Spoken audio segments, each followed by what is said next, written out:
માત્ર મેરેજ સર્ટિફિકેટના આધારે કે સરકારી રજિસ્ટ્રેશન કરાવવાથી લગ્ન કાયદેસર ન થઈ જાય. હિન્દુ લગ્ન માટે રીત રિવાજ પ્રમાણે સપ્તપદી એટલે કે 7 વચનો પ્રમાણેની વિધિ પણ જરૂરી છે, આવું ગુજરાત હાઈકોર્ટે કહ્યું છે.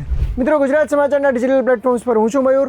સાડા હક નામના આ શોમાં અમે તમને જણાવતા હોઈએ છીએ વિવિધ કોર્ટે આપેલા ચુકાદાઓ વિશે અને લગ્ન, પરિવાર, વારસો અને સંપત્તિ વિશેના વિવિધ કાયદાઓ વિશે. મિત્રો, ગુજરાત હાઈકોર્ટમાં ચાલેલો આ કેસ યુકેમાં રહેતા એક ભારતીય પુરુષને લગતો છે, જેનો આરોપ છે કે એક મહિલાએ નોકરી આપવાના બહાને તેની પાસે વિવિધ કાગળો ઉપર સાઇન કરાવી લીધી અને એના આધારે મેરેજ રજિસ્ટ્રેશન કરાવી દીધું, મેરેજ સર્ટિફિકેટ કઢાવી લીધું.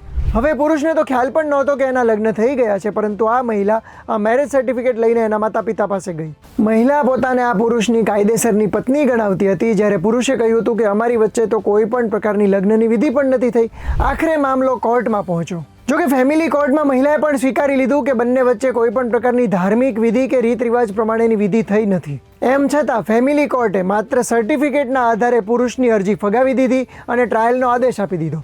આખરે પુરુષ હાઈકોર્ટમાં જાય છે અને હવે હાઈકોર્ટે શું ચુકાદો આપ્યો એ સમજીએ. તો મિત્રો, ગુજરાત હાઈકોર્ટે ફેમિલી કોર્ટના ચુકાદાને સાઈડ પર મૂકીને 4 મુદ્દાઓ ઉપર ભાર આપ્યો. પહેલી વાત તો એ જ કે મેરેજ સર્ટિફિકેટથી લગ્ન નથી થતા, એ લગ્નનો માત્ર રેકોર્ડ છે.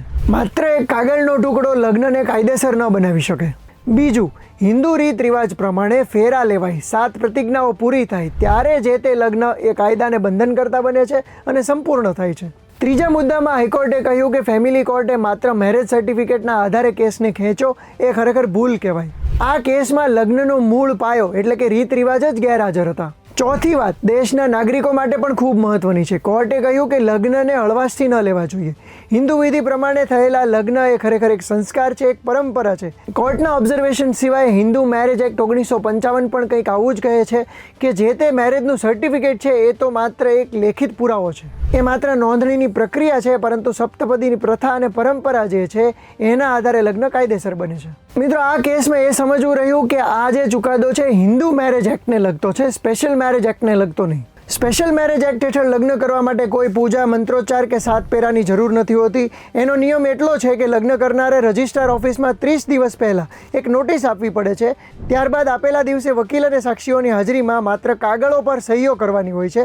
આ સહીઓ થતાં જ સ્પેશિયલ મેરેજ એક્ટ હેઠળના લગ્ન કાયદેસર થઈ જાય છે. હાઈકોર્ટના આ ચુકાદાથી સામાન્ય નાગરિકોને શું ફરક પડશે?